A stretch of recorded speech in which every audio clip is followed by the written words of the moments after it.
Pourquoi le plan B n'aidera pas l'Ukraine en cas de réalisation du Nord Stream 2, plutôt que d'exiger une compensation pour la réalisation du Nord Stream 2 de la part de la Russie dans un arbitrage international prévu par le plan B de Kiev? L'Ukraine devrait se préparer à la réduction du transit de gaz russe par son territoire, estime le directeur adjoint de l'Institut russe de l'énergie nationale.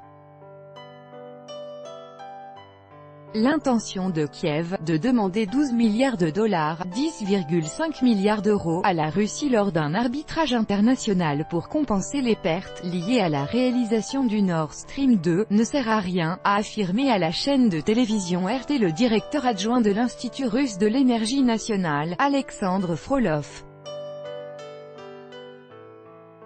Si l'Ukraine était membre de l'Union européenne, cette formulation pourrait théoriquement jouer un rôle positif pour Naftogaz, l'opérateur gazier ukrainien, NDLR. Autrement dit, il serait possible d'obtenir des fonds. Mais dans la situation actuelle, c'est franchement comique, a expliqué M. Frolov. Selon lui, certaines régions d'Ukraine feraient face à des problèmes d'approvisionnement en gaz, causés par la diminution du transit du gaz à travers le pays. Les autorités ukrainiennes, NDLR, doivent être prêtes à assurer le fonctionnement du système de transport de gaz, NDLR, en cas de réalisation du Nord Stream 2, du Turkish Stream et de la réduction proportionnelle du transit de gaz sur leur territoire. Or, elles ne peuvent pas physiquement assurer l'approvisionnement en gaz de la population, alors elles parlent d'argent, a expliqué l'expert.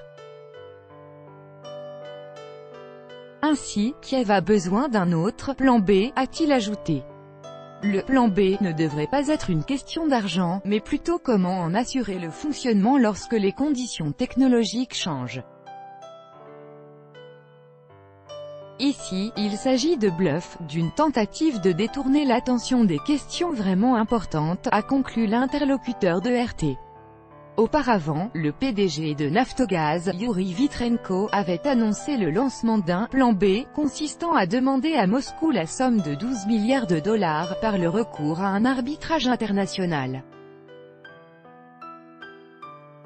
Le projet Nord Stream 2 prévoit la construction de 2 gazoducs reliant le littoral russe à l'Allemagne via la mer Baltique. Sa capacité totale sera de 55 milliards de mètres cubes par an. Le chantier doit être terminé avant fin 2019 et le coût du projet est évalué à 9,9 milliards d'euros. La nouvelle installation doit passer à côté du gazoduc Nord Stream, opérationnel depuis 2011.